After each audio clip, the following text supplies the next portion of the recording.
L'Ukraine pourrait rejoindre l'Union européenne dans les prochains mois, mais selon un modèle hybride qui prévoit la défense mutuelle des pays européens, cependant Kiev n'obtiendra pas un droit de vote complet au sein de l'Union européenne. En particulier, l'Allemagne et la France ont proposé ce qu'on appelle une adhésion allégée de l'Ukraine à l'Union européenne et l'octroi d'avantages symboliques. Comme le disent Friedrich Merz et Emmanuel Macron, Kiev n'aura pas de droit de vote, mais le format pourrait inclure une clause de défense mutuelle.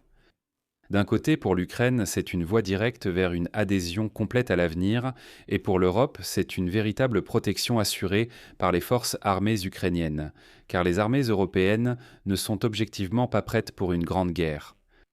Je m'appelle Alexei Petchi, discutons ensemble de ce sujet, mais avant de commencer, je vous invite à vous abonner. Abonnez-vous à la chaîne, mettez un like, laissez n'importe quel commentaire sous cet épisode, et abonnez-vous à mon canal Telegram Petchi News. Le lien se trouve dans la description de cette vidéo. Vous y trouverez également des liens pour soutenir le travail de cette chaîne YouTube.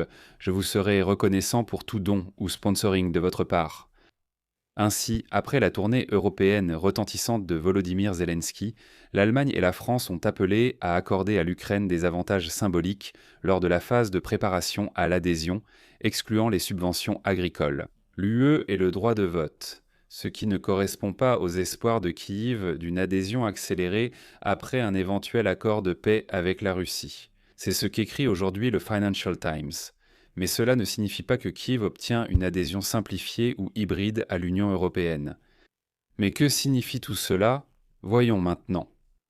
Volodymyr Zelensky voit l'adhésion à l'Union européenne comme un avantage majeur pour tous. C'est pourquoi il plaide pour l'adhésion de l'Ukraine à l'Union européenne dès 2027. Cependant, les plus grands membres de l'Union européenne se sont opposés aux propositions de la Commission européenne visant à rompre avec le processus d'adhésion lent et bureaucratique afin d'accorder rapidement des avantages à Kiev. Je vais expliquer ici. Auparavant, certains pays de l'Union européenne, et en premier lieu la Commission européenne, avaient appelé à accorder à l'Ukraine une procédure simplifiée et accélérée. Mais tout le monde n'a pas accueilli cette proposition avec enthousiasme.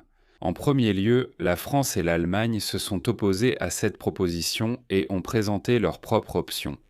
Et voici les propositions de l'Allemagne et de la France exposées dans des documents séparés consultés par le Financial Times qui anéantissent comme tout espoir à Kiev quant au fait que, ravagé par la guerre, le pays puisse bénéficier d'un statut privilégié lors de sa demande d'adhésion au bloc. En particulier, l'Allemagne cherche à obtenir un statut de membre associé, dans lequel Kiev participerait aux réunions des ministres et des dirigeants, mais n'aurait pas de droit de vote et n'aurait pas automatiquement le droit de recevoir des fonds du budget commun de l'Union européenne. Autrement dit, comme un membre de l'Union européenne, mais sans droit de vote.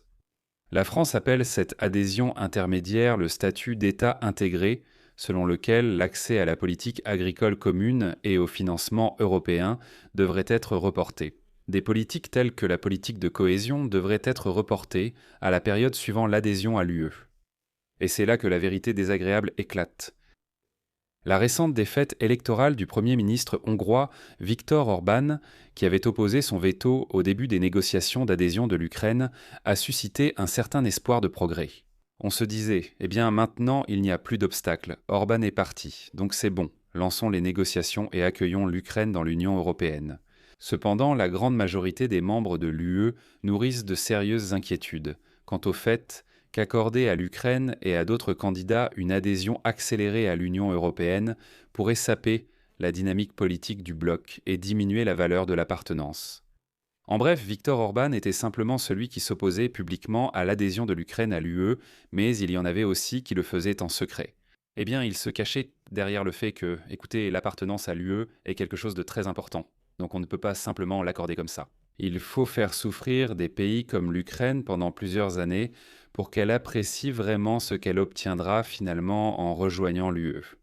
Et maintenant, selon les responsables ukrainiens, Kiev craint que toute version allégée de l'adhésion soit perçue par le peuple ukrainien comme un mauvais substitut à une véritable adhésion, bien que certains éléments proposés par Merz et Macron puissent être utiles.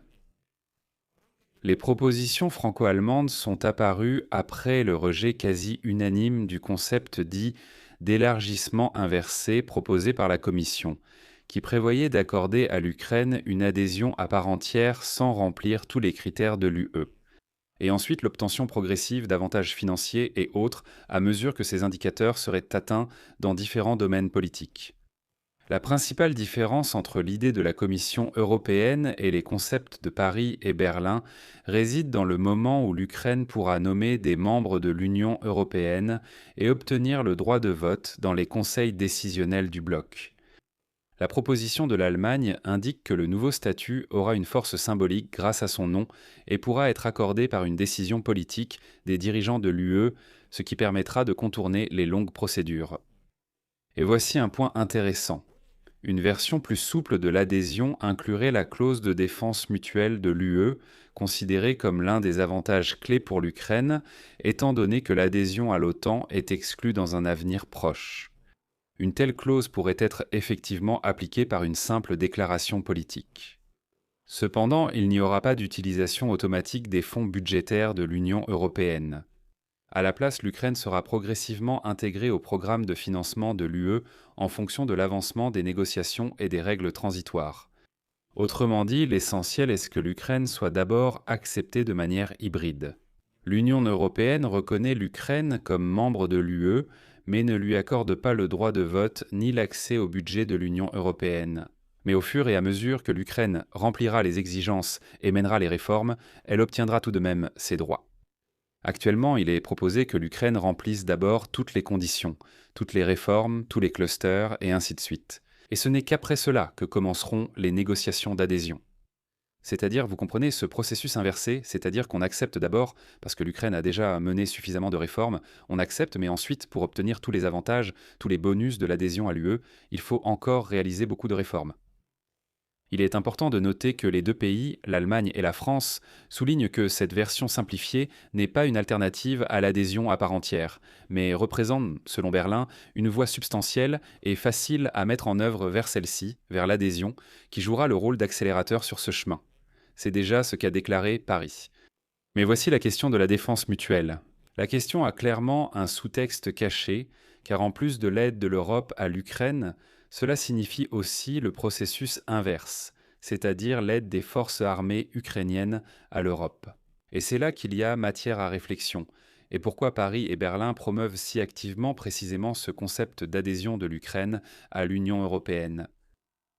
Je vais m'arrêter ici, partagez votre avis et vos conclusions dans les commentaires sous cette vidéo, abonnez-vous à la chaîne, activez la cloche, et n'oubliez pas de mettre un like. Si vous souhaitez soutenir le travail de cette chaîne YouTube, vous pouvez le faire via un don ou un abonnement, payant en tant que sponsor. Tous les liens et infos sont dans la description de la vidéo où il est précisé soutenir la chaîne Alexei Petchy. Choisissez le format qui vous convient, merci pour votre soutien. C'est tout pour aujourd'hui, prenez soin de vous. À bientôt.